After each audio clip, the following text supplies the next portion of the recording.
everyone, and welcome to the New Earth Lawyer podcast. My name is Geraldine Johns-Putra, and I'm your host. This is where we feature lawyers who are changing the practice of law to change the world. I'm speaking to you from Melbourne in Australia, which is Boonwurrung country, and so I wish to pay my respects to their elders, past, present, and emerging. Welcome to episode 4 of season 2. I have here with us today Ariadni Athanassiadis. She is an IP lawyer based in Canada. She is the founder, the lead IP attorney, and a patent agent. She's now got her own business, Kima Professional Corporation.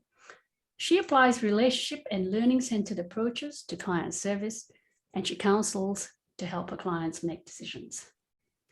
In addition to IP legal advice, she provides business legal coaching and education, and she chiefly focuses on IP and on the entrepreneurial space.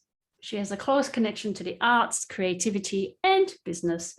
She gives back to the community through being a director of initiatives on youth development and creating better public spaces. I'm very excited to have Ariadni here with us. Welcome, Ariadni. Oh, my pleasure to be here. Thank you, Geraldine. We had a great introduction through a mutual friend. And one of the first things that I learned about you is that you are an IP lawyer, an IP specialist. I haven't really had IP specialists on my podcast before, and you immediately grabbed my attention by describing your approach to intellectual property, which comes from a space that respects creativity and respects spirituality. So I'd love it if you would explain for us now your approach to IP law. Well, my journey in the world of intellectual property has been one that, of course, has followed a very typical path, in that I actually have a science background. And it was natural for me to go into the patent space, where you're dealing with technology inventions. And in particular, I was in the pharmaceutical space. But the one common thing that you experience when you enter into this field is really the brilliant ingenuity, creativity, and application of the arts, whether you want to think of it as scientific arts or fine arts or some other kind of art.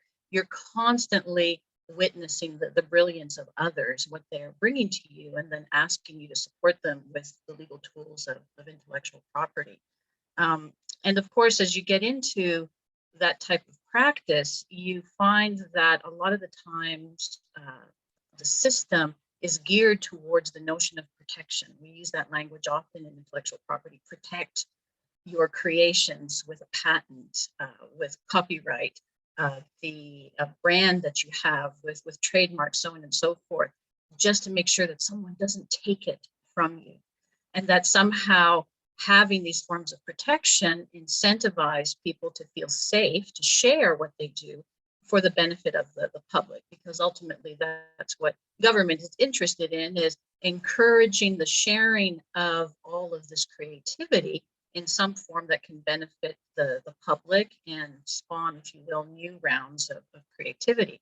But I think over the years, certain messages have gotten lost, and we forget to go back to the very sort of core of where all of this is coming from, in that we are creatures of creation ourselves, and we have our own creative ability, and we all stem from the same one source, which is continuously diversifying in order to understand itself from so many diverse aspects.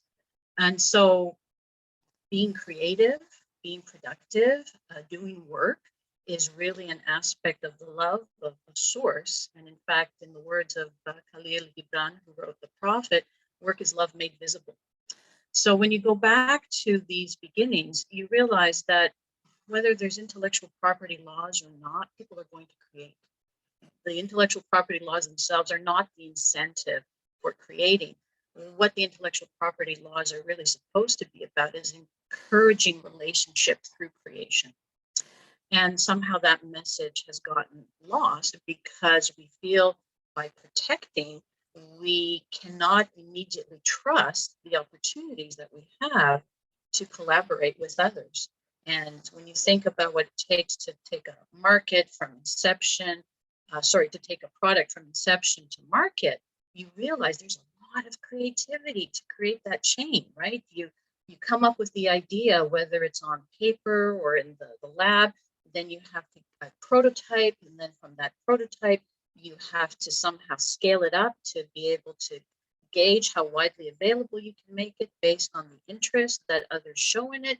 You need a manufacturer, supply chain, distribution, and that's just on the technology side. And then in the world of the arts, it becomes a question of, well, you're going to publish something, and that's going to bring joy and pleasure. And how widely can this be distributed and published, such as music or art or performances and sculpture and the rest of it. So it really, when you look at it, you realize just how much productivity, work, and creativity go into creating these ecosystems to be able to share these expressions of creativity that we have, which is really an aspect of our God essence, if you will, or source essence. And so these intellectual property laws, they're there and they sort of capture this indirectly, but the orientation is overly emphasized on the aspect of protection, which creates an inhibition to the ability to relate and co-create and just enjoy the harmonics that come from that aspect of being able to co-create with one another.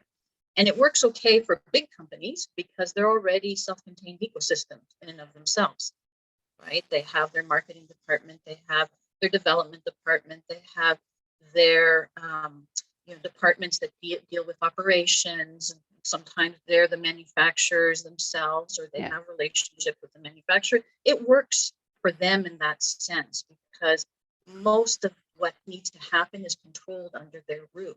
But when you're talking about solopreneurs and small business, they're at a distinct disadvantage.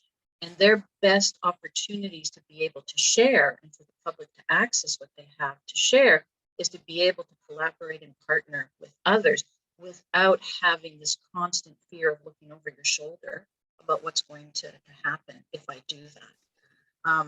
And it's not about so much that what we create is ours, because we have this understanding that when we're in that space, something else is flowing through us. It's just we are part of that co-creative aspect with spirit. And so we have been granted, if you will, the stewardship over what comes through us as that last filtering point to express the creation itself.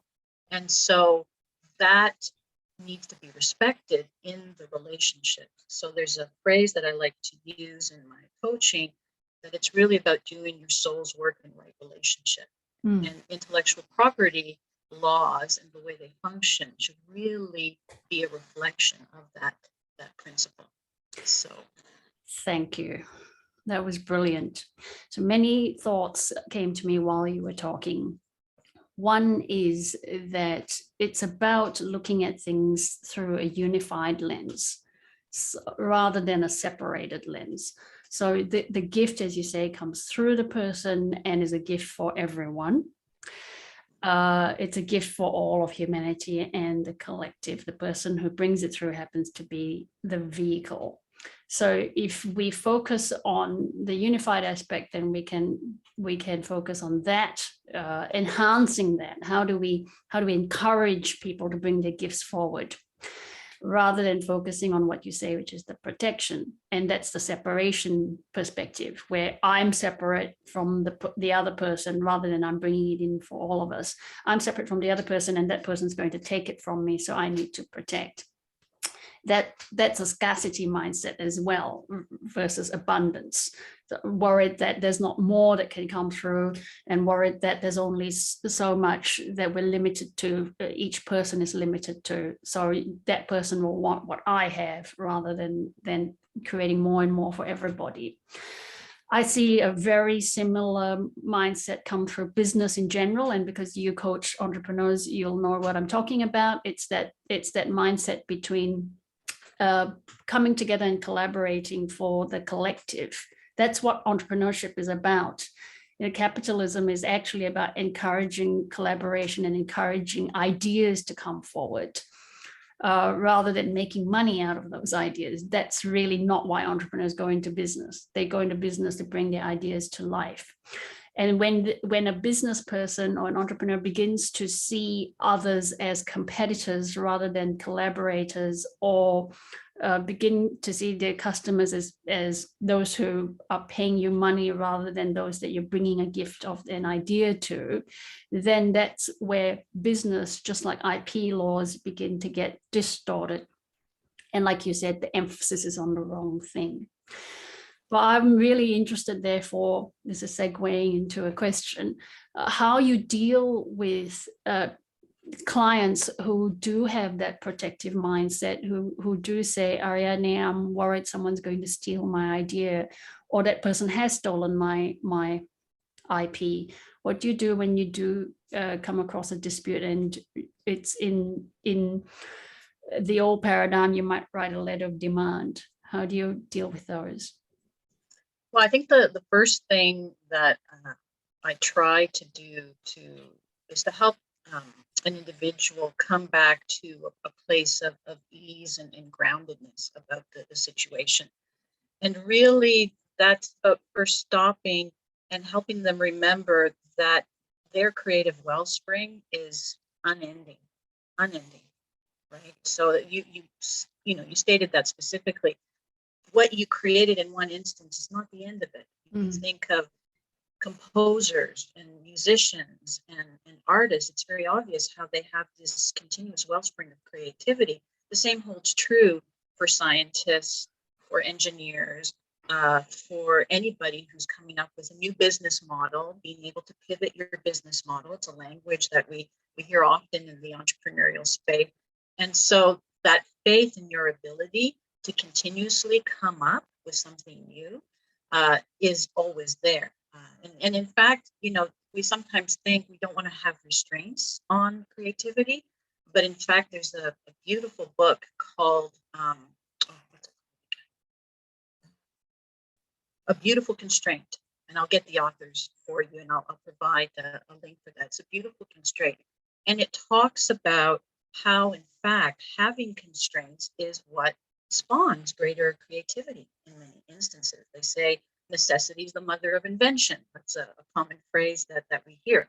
So you always have access to this. So when someone comes to me, I first try to coach them through to get to a point of realizing that they have complete independence from the outcome of the situation that they're faced with.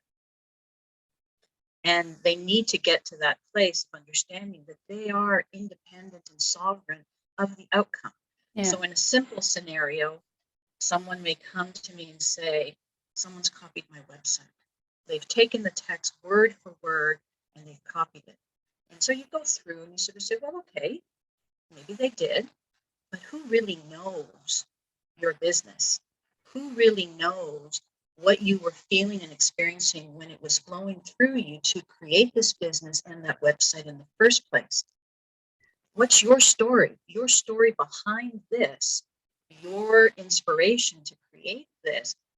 That person doesn't have that experience. And so the energy of that has been captured through your essence. And what if this was an opportunity for you to say, maybe it's time to update my website? And oftentimes what you find is that someone has initially put down the technical things. It's great to go to a spa because these are the health benefits, but they haven't taken the time to bring their story into their website, their story about how it came about that they were inspired to be of service in this way to others. And that's something that's much harder for somebody else to just blatantly copy. And so the minute you start to do this, you start to distinguish yourself not only from the aspect of copyright, but also at the level of your brand, your story, who you are. What is it that's really going to attract people to come to you? There's an expression that a coach of mine once used, which I just love, your healer-healed agreements, right? Our experiences are here to help others heal as well. As we heal, others heal. We just sort of have that experience that in retrospect can help somebody else who's closely following in that type of experience behind us. And so by bringing forward that much more of who you are and tapping into your creativity to know that where you've gone already is not the end of where you're going to go with this creative expression is always the opportunity to cultivate your independence from any wrongdoing that may have happened along the way. And once you get there, then you have the ability then to sit back and access your resources a little more easily. And you say, okay, I get it, but is this fact that this wrong has happened really still an issue that I still need to address? Because at the end of the day, we talked about how we are the stewards of something, and someone is copying something but misapplying it potentially in a way that's not aligned with the spirit through which it was intended to be shared and given, then that can pose a problem.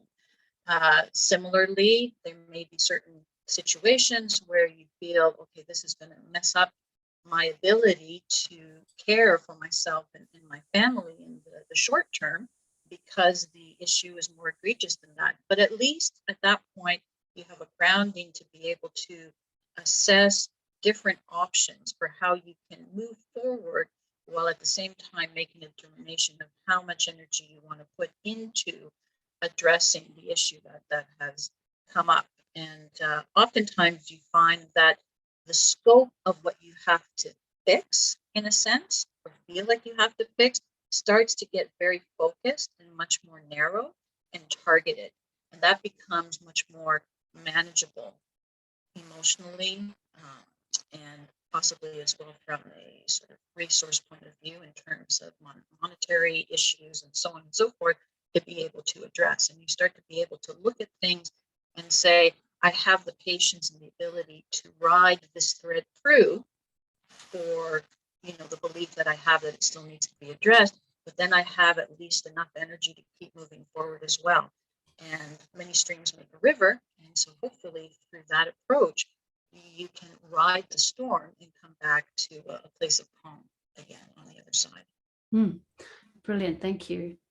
So from everything you've said, it's consistent with the idea that if I'm bringing something forth here that we call intellectual property, then it is just and reasonable to receive royalties for it if someone else is using it. So it's not, you're not saying that in your framework, people don't deserve to be remunerated for what they're bringing forward. That makes sense, because I think it also, you could think of it as energy exchange. You're bringing something forward, you deserve, so to speak, or for want of a better term, to be rewarded for it. I have another, I'm going to take this in another direction, because comparing it to the work I do with business, I was going to ask you, I really value what you were saying about the closeness of the relationship between what's manifesting as the copyright or work, shall we say, and the initial inspiration. Do you think that the larger a business grows, the harder it is to maintain that connection? I see it all the time, and in business, that the larger the business is, the harder it is to maintain that ideal of enterprise, of collaboration. And people tend to forget what it is they are actually here to do, or what it is they're actually here to bring forth. Do you think that your spirit of your interpretation of IP laws is inconsistent with how large corporations manage their IP and protect their IP? I don't think it's necessarily inconsistent, but I do agree with you that it is challenging to maintain a congruency of that ethos and that spirit throughout all the different levels of a corporation. And that, of course, goes back to communication and the glue, if you will, of any relationship. So there's always going to be the pockets within a larger organization where you have that sort of raw energy of creativity, and even beyond that, the people who see, ooh, now we can take this and pass the baton and pass it to our marketing group to do this with it. But I think one of the problems that happens, and for me, this is probably the key issue within a larger organization, is you start to see the creative output as the commodity and the thing that has the value, but you forget the fact that this is coming and flowing through people. And so the relationships aren't nurtured and cultivated well within the larger organizations, or there are places where that breaks down. And once you try to sever or you don't nurture the relationships well, then in a sense, these creative outputs start to lose some of their energy, right? And some of their God essence, if you will, because they need to stay intimately connected with the people and the feelings of the people and the relationships between people in order to stay energized and to still bring forward all the benefit and the love. And so the more we see people as simply a resource and not really as wellsprings of resourcefulness, that's a sort of a reframe that I like to use, that's when we start to lose the connection with the beauty of the creation itself. And it becomes easy to use it in a context where it may not be aligned with the spirit within which it was created, or to adapt working with it in a way that stays consistent with the spirit through which it was created. One case in point, I think, where that's captured actually quite well within intellectual property laws is under copyright and the moral rights aspect, right? So we have these moral rights which always stay with the creator, with the author. It's the integrity of the person as well as the integrity of what was created as well. And what we constantly do is get authors to waive these moral rights so that even though we can't take the moral rights from them, right, because it's so intimately connected to who they are, we can get them to say, you're never going to say anything about this, even if I do the most horrible thing to what you created. Too bad, so sad.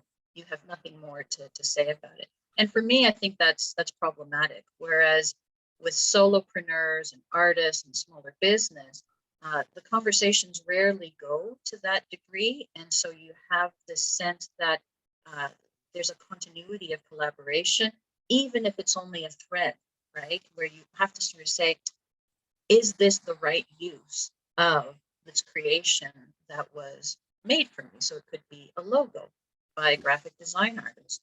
And your logo, you were going to use it for produce, right? Providing nourishment to others. And then all of a sudden you get the idea and you sort of say, I would make a heck of a lot more money if I was allowing this logo to be used in the advertising of smoking, which isn't so great for health and wellness. Well, does the person who created this with the original vision in mind of providing nourishment and trying to infuse the logo with that energy, should they have a say in being able to at least highlight and bring forward, hey, using this to advertise for smoking is not really aligned with how this was created in the first place. Let's have a rethink here. What's really going on? At least on that level, to maintain the connections in the relationship, we need in our transactional approach, whether it's through employment agreements, policies, or through contractual arrangements between small enterprises, still maintain that ability to keep in mind the fundamental relationship that was there and the vision that brought that relationship together. And that's what I think gets lost in the ecosystem of larger organizations. Thank you. I agree that when we begin to mechanize things and to see people as resources, that's when we lose all of these opportunities. And so it's possible to have a large business that remains conscious, that remains conscious of who people are as individuals, what they're bringing as individuals, and yet is profitable and sustainable and doing good things. I would see it as just extra challenges that we have to deal with. We're so used to setting up a business in a particular way, and there's a set and forget way of doing things with business, and then beginning to focus on wheels turning to make money. I see conscious business as offering a complete new set of challenges, but ones that actually are more engaging to confront and engaging to resolve, because it's more like being an adult. It's if we just all grew up and then did whatever we liked as adults without worrying about our impact on the wider public, then it would actually be, in a sense, easier to be a human being. But as human beings, we want to get along with other people and we want to leave a positive impact on the world. It's the same with companies. We don't want to bring up companies that are irresponsible citizens. We want to bring up companies that have a positive impact. And if that's the case, then companies have to continue to do inner work in the same way that human beings have to continue to do inner work. And it's just a function of it's just a consequence of living in a world that's better for everybody, that's going to be kinder for the planet, that's going to be kinder for individuals. It's time to grow up and do that. And I think your approach to IP laws reflects that in a most excellent way. I was reflecting while you were speaking, and also the first time I heard you talk about intellectual property and your approach to it, that you didn't develop these ideas overnight. They sound sophisticated and mature. I feel like you've been cogitating on it for a while. What's been your journey into developing this approach to IP? Oh, it's really been a multi-dimensional and multidisciplinary type of experience. When I went from the sciences, I worked in the labs actually, and working in the lab is quite a solitary function. You're sort of at your bench, you're doing your thing, and then somebody else vets it and decides whether to publish or what have you. And you only talk to other people when you have to negotiate who gets to use the PCR machine next, basically. So that's the world of being in science. And of course, you have opportunities to exchange ideas, but your work is more solitary, not unlike what it is for an artist. And then I went into a company, and I was in a law firm that I not only was taken in and mentored through, but I had the opportunity to help grow all the way up to a partnership type level. And my role in the company was really very much centered on the HR functions, and really being able to look and sort of say, well, this person's sweet spot is to churn out, working with many files. They love to do many files during the day. That makes them feel good. And they have this brilliant way of organizing themselves. They do it. And then there's this other person over here that loves to dig into problems. So they may only touch 3 files, but they're touching with the really ugly, sticky ones.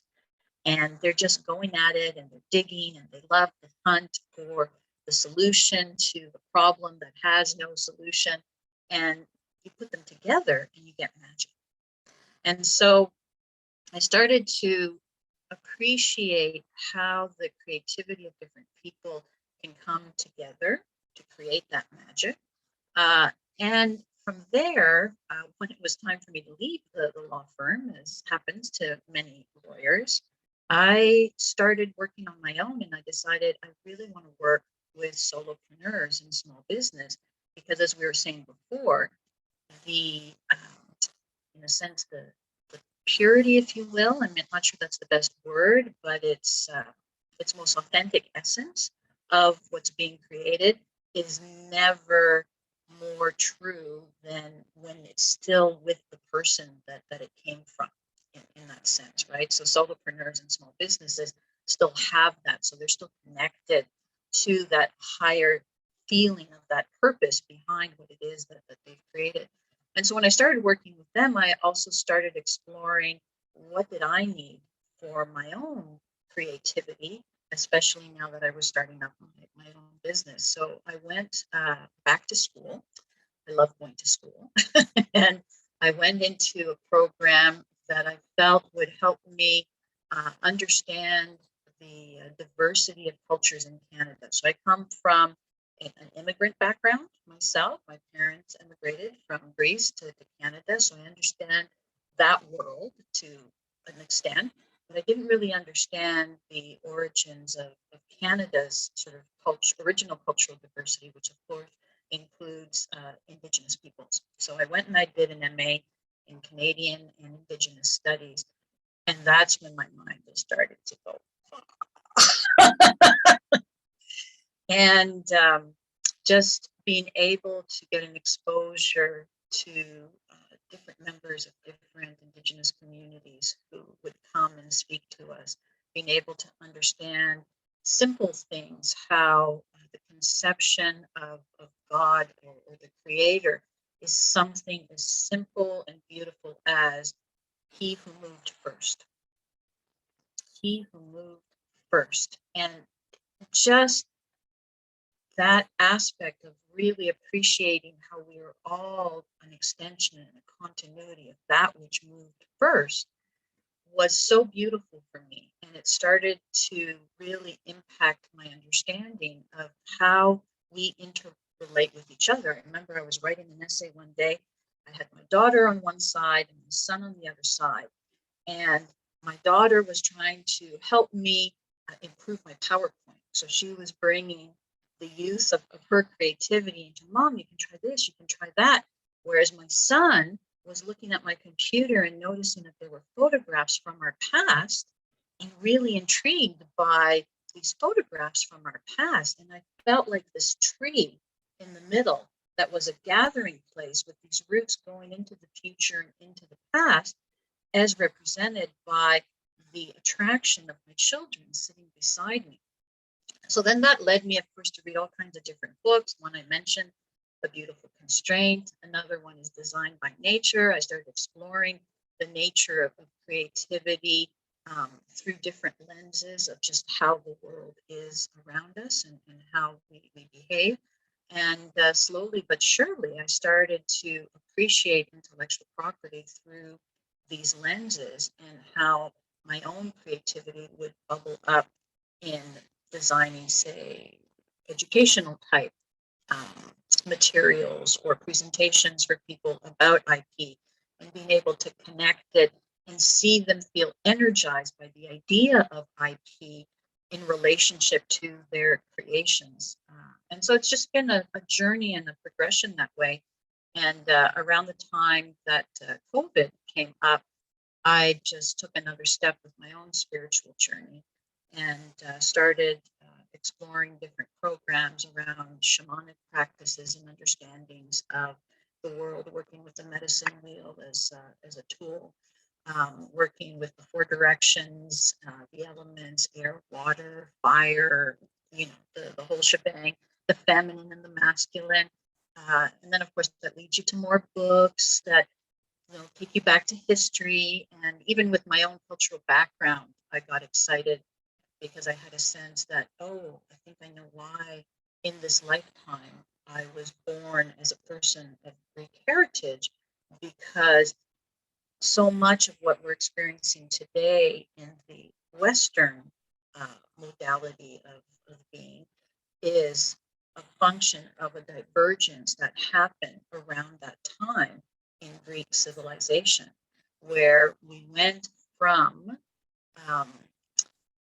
developing the vowel for the written language to allow language to become something that could more predictably and more consistently capture the expression of ideas, and suppressing the goddess aspect, which was the feminine divine that existed at that time in that culture.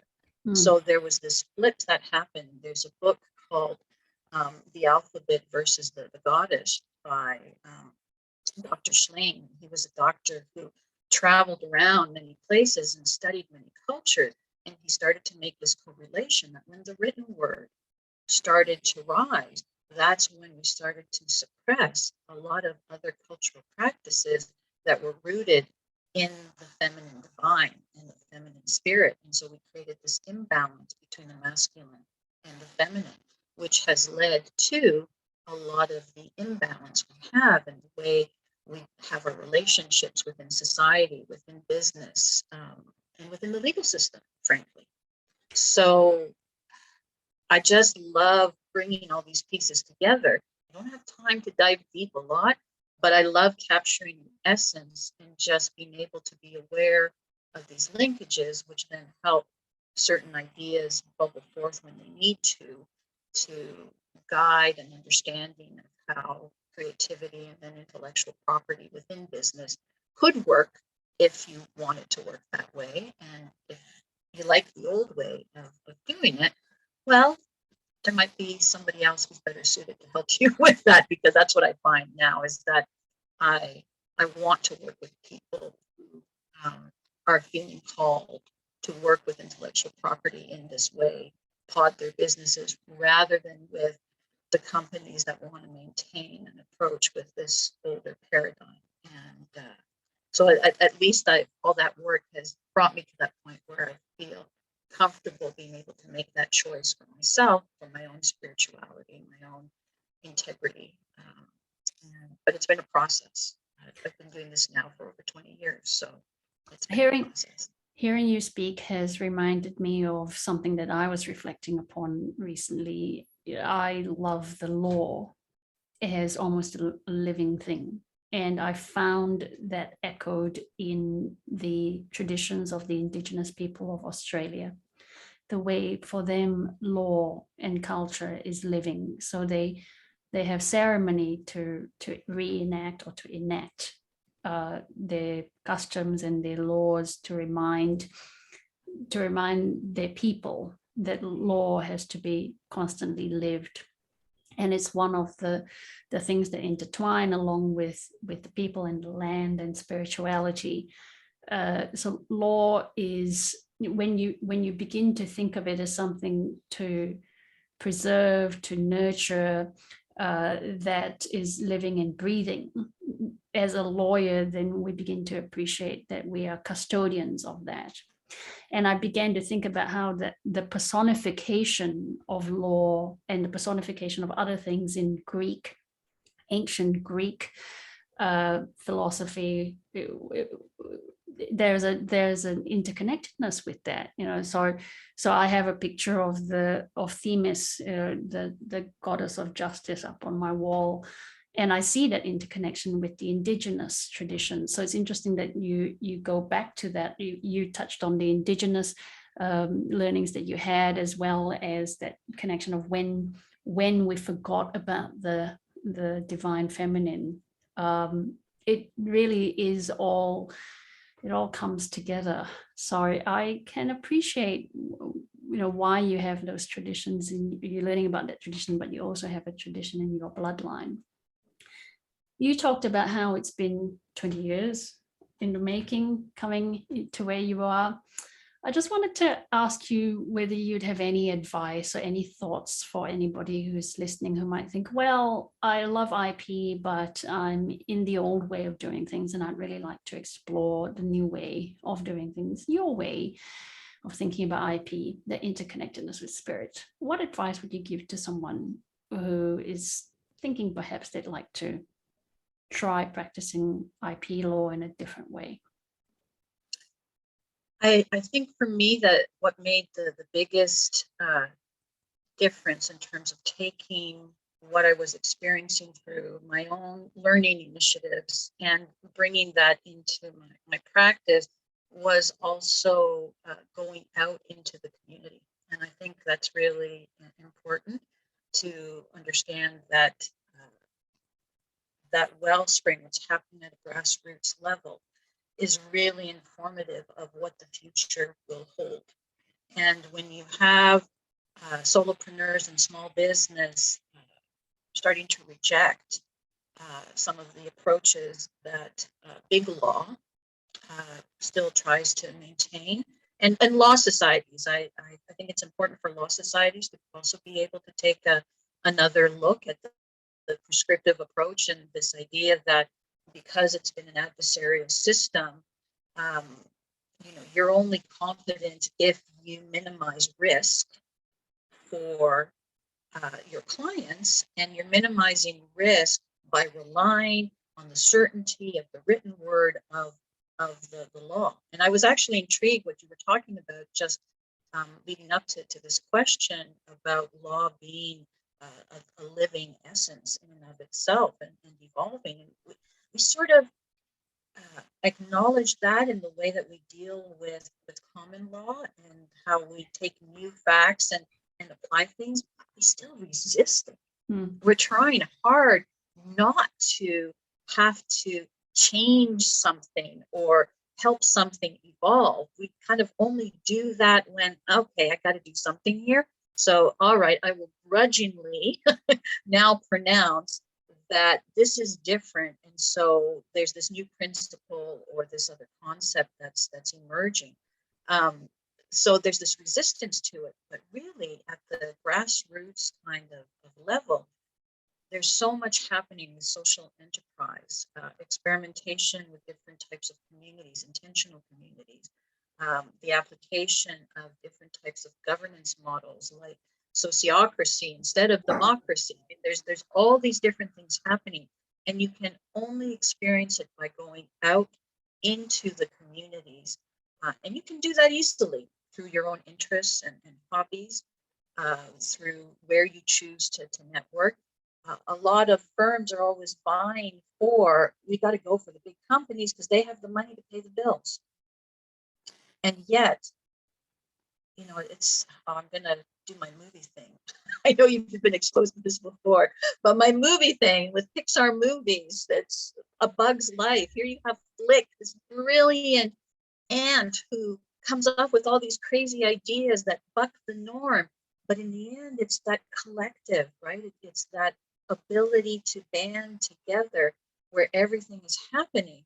And it is creating the groundswell of the future. And so our emphasis on the top 2% of who can pay the bills, if you shift and you just start exploring what else is going out there and how that aligns with your own interest, immediately your own creative juices about how you practice will start flowing, and you'll start seeing new opportunities for how you can connect and be of service to your clients.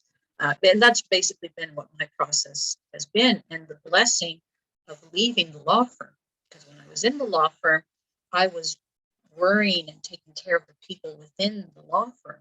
When I left the law firm, well, I had to become a mother hen, if you will, of people in the community in terms of how I interacted with them as my clients, at least from an IP lens. And then, of course, they would mother me in different ways from their perspective. But it really is about going out there and with almost like a toddler. I like to say that, a toddler goes out into the world and they just have this form of innocent perception. Just go out there and look, and then decide to engage on some level. And that's where my volunteer activities have been absolutely invaluable, because it's helped me understand better what's happening out there. So you engage with it, and then you just need to, in celebrating the sense that you participated in something and it's done, just let it soak through you. Just, how a toddler they finish doing something, then they just plump on the ground, look up at the clouds and in the sun, and relax until the next time they feel moved to engage again. And I think if you can go out into your community with that type of a spirit, it's all going to happen and fall into place for you. Ariadni, thank you so much. That was exceptional. I want to thank you for sharing space with us and sharing your ideas and insights with us. I got a lot out of it. I'm sure anyone listening would as well. It's been a pleasure. Oh, likewise. It was really nice talking with you and listening to the way you help kind of distill and wrap around the ideas that were coming through today. So an absolute pleasure. Thank you, Geraldine.